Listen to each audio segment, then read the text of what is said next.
Hello, everyone, and welcome to Elevate Your Business. I'm Ed Jurecki, and I'm thrilled to guide you through today's episode.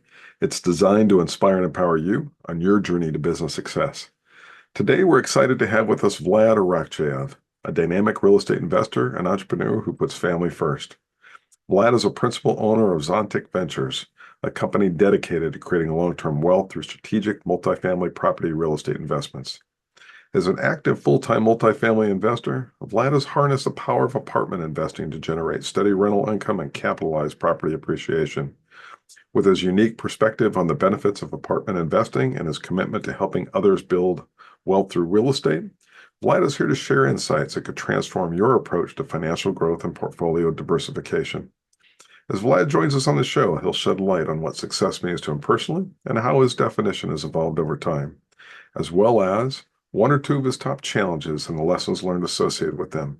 And finally, for today, we'll explore how Vlad has leveraged innovation in his business and other work to overcome challenges and achieve his goals. Let's welcome Vlad Arakcheyev. Vlad, it's great to see you again. How are you doing? I'm doing great. Wow, that's an amazing intro. I love it. Well, I appreciate you so much being part of the show. Thank you for that. To start with, could you share a little bit more about yourself and your business with our audience? Sure, I have a company and we buy large multifamily assets primarily in Sunbelt markets and in Midwest as well. What we do is value add on deals in the past. Now, lately it's changed a little bit, but I'll dive into that a little later. But that's our focus. And of course, the main thing is to make money not only for us, but for our investors, because a lot of deals that we do, we bring in outside investors that are looking to invest with us. And it's very exciting and a great opportunity not only to inspire others to try and do what we do and teach them as well. So we're really excited over that. Outstanding. And you started to allude to some key changes that were going on in the market. Can you elaborate on that a little bit? Absolutely. If you look at the market cycle right now, I believe we kind of at the bottom. So before, when you look at the peak, the highest, there was so many opportunities. People were just buying all the time and jumping on everything. So people who didn't do their due diligence and really jumped into a lot of deals that were not favorable or over leveraged, right now, unfortunately, not doing that well. So you have to really know how to buy in every market cycle. A lot of people are sitting out and saying, oh, listen, let's just wait. You never know what's going to happen. But if you're going to sit out, you might miss out on opportunities. Just last year, we have underwritten over 280 deals. We purchased a few. So the deals don't pencil out, basically, for the lack of a better word, because people still want crazy dollar, but unfortunately, they're not going to get that. So we're still very active, we're still buying, but instead of deep value add-on opportunities like we were looking at before, we're looking at maybe more of operational plays, right? More newer assets, because it just doesn't make sense to buy all the stuff now and pay pretty much similar amount as you would for a newer asset and have less issues, right? So if you buy like 1970s product or below, you might fall into a category where you might have, let's say, foundation issues or plumbing issues and electrical and who knows what. But with new assets, BA class, you're not going to fall into that. It's just much less risk. So that's what we're looking for right now is less risk, not only Interesting. for us, but for investors as well. Any insights as to what one or two of the key drivers on this market shift are? Well, one of the big things is the interest rates. That's one of the big things. And of course, right now, because we are buying in Texas, for example, we used to buy in Florida, insurance just doubled. Like literally, it went from 800 per unit to 1600 per unit in Houston, for example. So we kind of stepped away from Houston and moved up to more inland to DFW, to Dallas. There's just a combination of things where we've seen rates going up slowly. They were just inching slowly, but we never seen them jumping up within 6 months or 8 months by literally, I don't know, twice as much. And that's when people just start panicking, right? So they just looked at everything. They looked at the whole market and just so much uncertainty and there was so many issues. And, that's unfortunately what happened. Going But to be I an think, interesting right. period, isn't it? Oh, yeah. It And is interesting where a lot of loans are coming due, and unfortunately, a lot of operators will fail due to just not enough foresight, or some people just say they got too excited, just too excited to buy without putting the right teams in place, the right systems in place, most importantly. They just saw a quick way to purchase something, and at the same time the money came really easy. So now unfortunately they're struggling. A lot of loans are coming due, billions. And as we see a multifamily sector and I don't know, what is it, office spaces not doing very well. it's going to be really an interesting next couple of years. And if I'm not mistaken, the Fed meets on the 31st of July. And there's a lot of anticipation on what comes out of that relative to what the last half of the year looks like, specifically in interest rates and just their overall outlook. Any thoughts or response to that? Well, we feel that it's going to kind of stay the same. If it stays the same, it's fine. We a few deals that we are buying now and working on now, we having a loan assumption. One deal that we kind of planning on doing in the future will be a seller finance play. And most importantly, you don't over leverage. We stay in a safe zone where we feel that even if the rates start climbing, it will be safe. We just put a lot of cushion and really just look at everything, and we see the largest issue where we can find and whatever we can do to mitigate it. So in this particular case, it's the rates, of course, insurance, taxes. Those are the three biggest factors that we kind of focusing on right now, but everything else will fall into place as long as you buy right and manage it right. Outstanding. Great feedback and insights for our audience. So, moving to our first question, how do you define success today? Well, you know what? A lot of people might say success is owning a number of units or having money or cars or something like that. I don't know, but that's not it. I talk to so many people that have money, but they have nobody to share it with.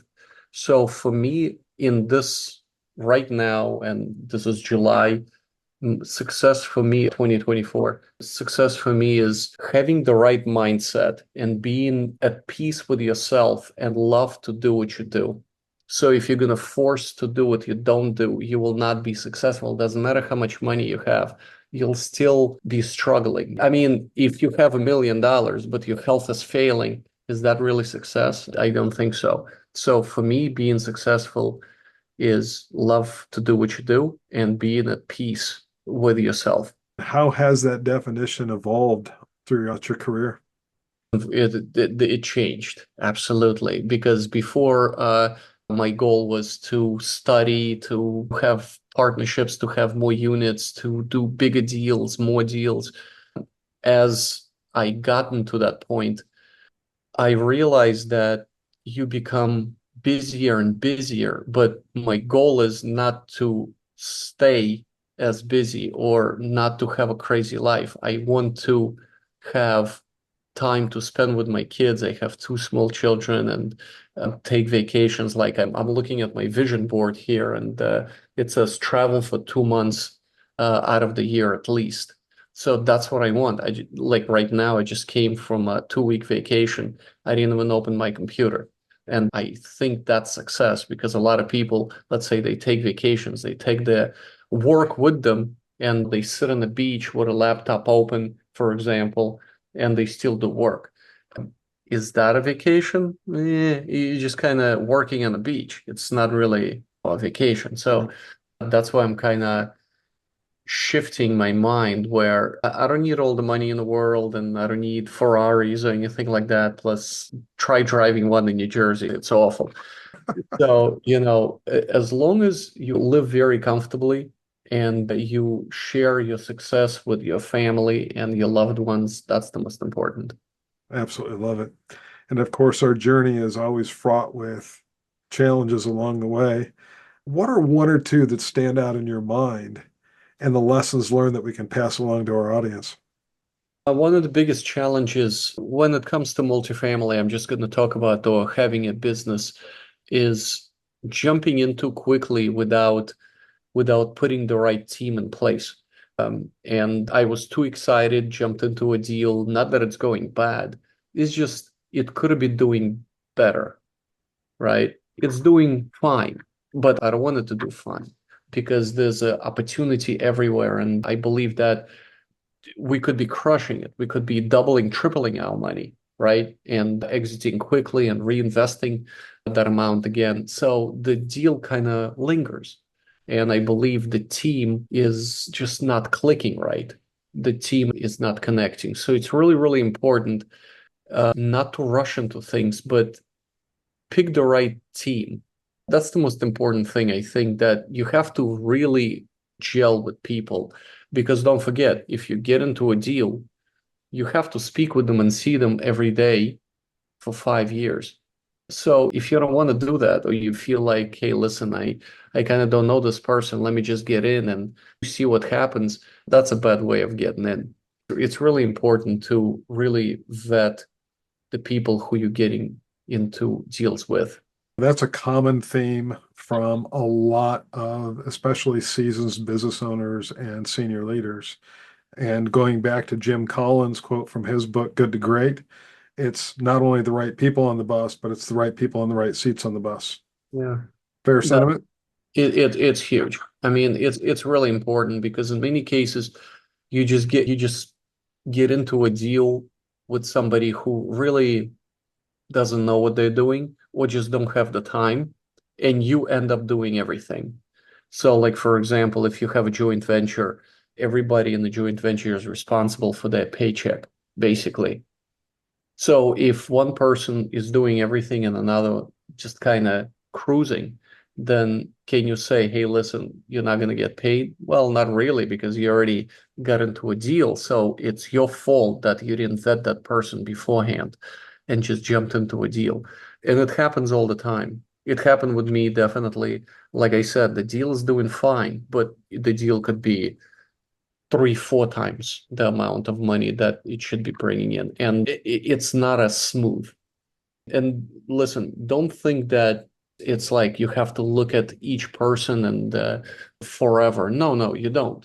6 to 8 months, I think, is a good time frame to kind of vet a person and to kind of really see what they're all about. So after that amount of time, if you feel it, you just like that person, you do deals with them because like everybody says, you do deals with people that you know, like, and trust. So the liking part is the important thing, and of course the trust is huge as well. So Right. yeah, And trust takes time to build. And that's to that point of 6 to 8 months, that allows for some time to go through some ups and downs, some challenging periods, because that's when you really know who that person is and how that relationship is going to that's stand the huge. test of That, time. I'm so glad you said that because when things are going well, then you really don't see the true side of people. When things are going badly or there's challenges, then that's when you see the true side of a person, how they handle difficult situations, which is the most important thing. I believe it just shows the true person when you're dealing with a challenge and your partner comes in and just helps out or figures out a solution or brings some sort of a creative suggestion or something like that. So that's when the real person comes out, when there's challenges. Well said. And so, next question, innovation. Now, the real estate industry is kind of interesting because there's a couple of areas of innovation. One is how investors are communicating with each other, building the deals, managing the deals, keeping people updated on the deals. And then there's the relations with tenants, the owners, the tenants, depending on the type of housing development or development that you're working with. And then there's also the change relative to the development of these properties themselves. And so within those three buckets, can you share a little bit about where and how innovation has come to play in your business? It's funny you say that because I just did a video about it, and innovation is awesome, right? So, like for example, cash flow portals and things like that, they really help communicate with investors and help out tenants to pay or communicate with the owners. It's really easy, right? So we use cash flow portal. It's a great system. It works wonderfully, right? But you have to use it up to a point because after a while, a lot of people rely on things too much, especially all this AI hype, right? Do I use it? Yes, I do. But a lot of people just so obsessed and hands off, and they let AI do the work for them. And that's when everything goes bad. And I just did a video and I called it Are We Getting Lazy? Where I was having a conversation with a potential with a person that actually wanted something from me. And then I would say 5 questions into our conversation, I realized that I was speaking with an AI. So I even called him out on it because what happened is he asked me a question. I didn't answer the question. And he asked me a follow-up on a question that I did not answer. So I'm like, hold on a second, but I didn't give you an answer. What are you asking me here? Listen, I use AI as well. I do. But as soon as the other side starts engaging, I pause the AI, I pause the chat, and I start communicating myself, right? So I use AI to gain some sort of a reply. But as soon as I get the reply, it's me, right? There's no third party or no VA or anything like that. So people just rely on it so much. And listen, AI is good, but not that good. Right. Like I said, you will not replace human relations or just communication between people and just fully rely on this AI or whatever, on this chat boxes and bots and things like that. So I just find it funny. So you can use it up to a point, but then you really should take over. That's just kind of my opinion, and a lot of people are relying on it too much. I'm with you. I sit in the middle of it, definitely leverage it. There's no way that we can keep up with today's demand without leveraging tools. But on the other side of it, it's still got to be my work. Yeah. But there's a lot of people, to your point, and I'm talking to some CEOs and stuff out there, and they seem to be more negative against it because people are leveraging it holistically. And to our earlier conversation, they're not really getting to know that person's capabilities. The only thing they're knowing is that they can type in some questions in the chat bot. Exactly. That's the unfortunate part because this business is all about relationships. Just recently, I was speaking with a very, very successful investor and a person that just rescued so many companies. And he said that the most important thing is the relationship, right? It's not what you know, it's who you know. That's the most important thing. If you can connect two people and make a successful transaction or a deal, so that's where it's at. No AI can substitute it. I mean, when you sit at a table with a person and you're really just having conversation, AI is not going to be there for you. So you really have to rely on your skills and really bring some value to the table as well. That's the most important thing. So, in my opinion, as soon as the other side starts replying, you got to pause that AI thing because, like, I twice or 3 times at least, I caught another person using AI, and I call them out on it now. I really do, and I have fun with it. I said, listen, are you a bot? Just ask me a normal question. Come on. I'm here, I'm replying, so stop being lazy. Love it. Final takeaway for our audience. If there was one thing you could say you really must consider this as part of your business journey, what would that be? I wanted to say education, but it's not education. It's not. It's a relationship-based business. Everything is. So if you know enough people, you will be successful. Literally, just if you go to a networking event, for example, and you meet somebody or meet 10 people, don't just take their business cards and put them in a drawer and do nothing with them. Right? Give them a call, just have a coffee or lunch or something like that and really find out what that person's all about. Don't talk about business, just talk about them, right? And see what really are they looking for, not just in their business, but maybe in their life, right? So if they're looking to relocate or maybe open up a new line of work or something like that, to just shift, you can bring those people together and bring huge value to this. So it's really important to really understand the person. And I'm still working on it myself, where a lot of people, they really don't listen. They listen to ask a question, which doesn't make sense because you miss part of the answer, which reveals the true meaning of the answer, right? Don't just think about the next question or whatever. Just really listen to a person and just follow up with what they're saying and find out who they really are, right? So I'm very protective of my energy now. And if somebody just comes up and they're being all negative, or for example think that they're higher and mightier because they work in so and so company or did this or went to this university or something like that, I don't need that person in my life. I'm just going to walk away. I really don't need it. So I'm here to do business with people that I really like, I really respect, and we have a mutual understanding. So like I said, it's a relationship based business, and when people are going to start understanding it, they're going to keep using the new systems and technologies, but at the same time, keep it the old way. I mean, what's a better way of knowing a person by just having lunch with them? I think that's the best way. Online, yes, but I still say one face-to-face meeting is equal to 10 virtual ones, at least. So meet them. Don't just kind of be, hey, listen, this is good enough. No, it's not. No, go out there, meet, fly to an event, and see how awesome it really is. Thank you very much for that. Any final notes? Well, one of the big things is that really work on yourself. I think it's really important not to listen. You can never make all the money in the world. You cannot. And technically, you don't really need it. But even if you have all the money in the world and you don't have your health or you don't have your sanity, then all is kind of useless. So number one priority is take care of yourself, take care of your family. That really is important.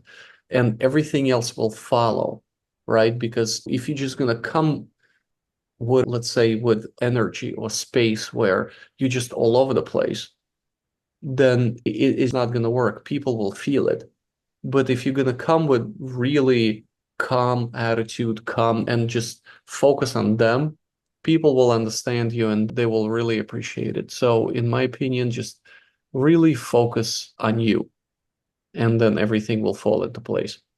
And that approach, the one thing that I'll comment on is it takes time.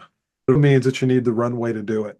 And that means as you're going into business, make sure that you've got enough time, and whatever time you think it's going to take, double it. I think so too, because one person said something to me years ago when we were just working on a first deal and trying to raise money.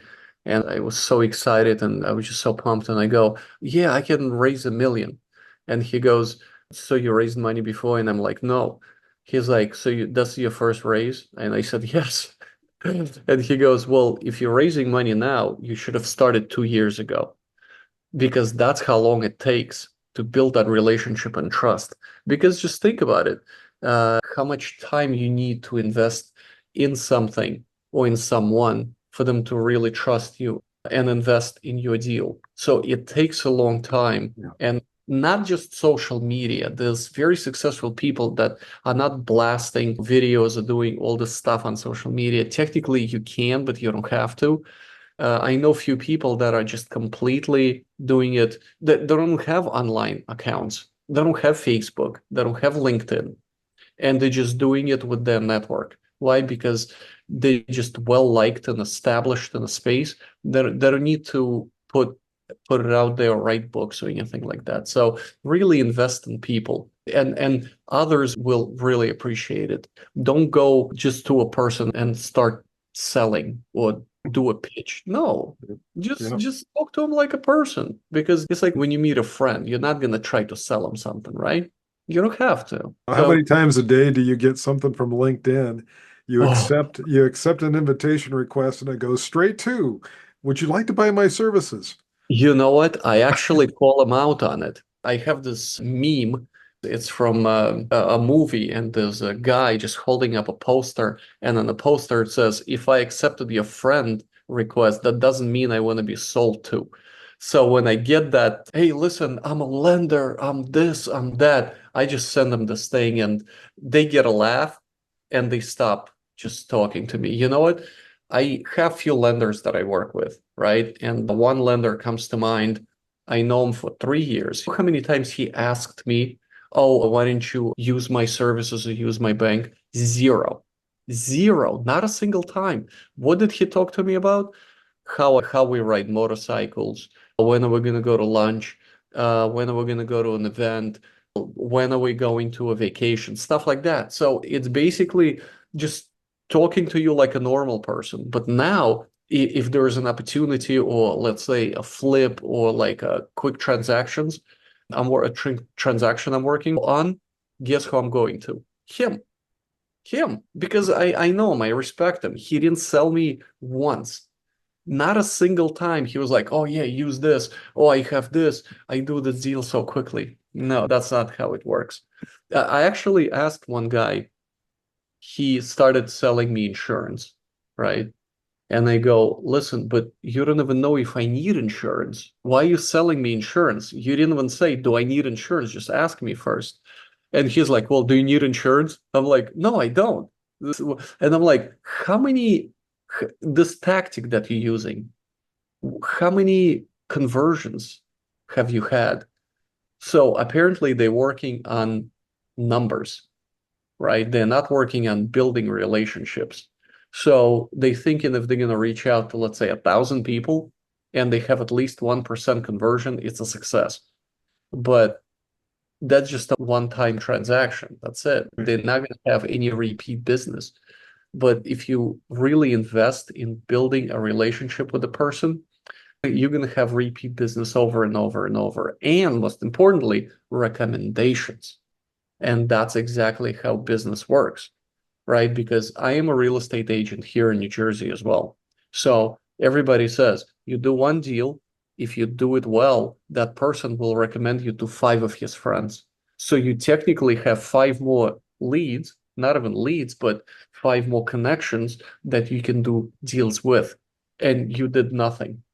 So, to our audience out there, here's a couple of statistics to be wary of as you start to develop your plans and you're looking at your LinkedIn strategies, your messaging strategies. Number one is only 1 to 3% of people are ready to buy at any given point in time. And the second part to that is that people love to buy, but they hate to be sold.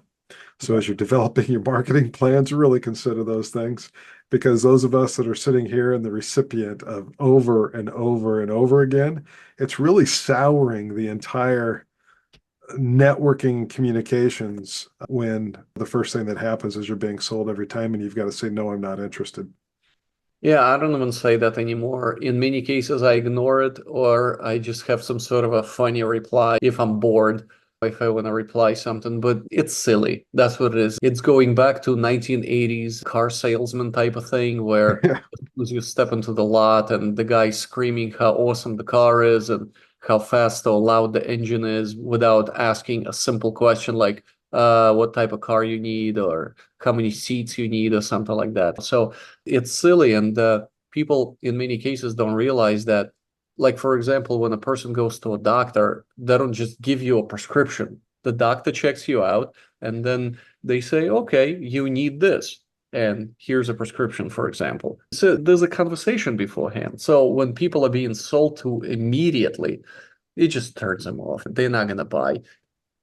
Wonderful conversation and a tremendous number of golden nuggets. Thank you for all of that.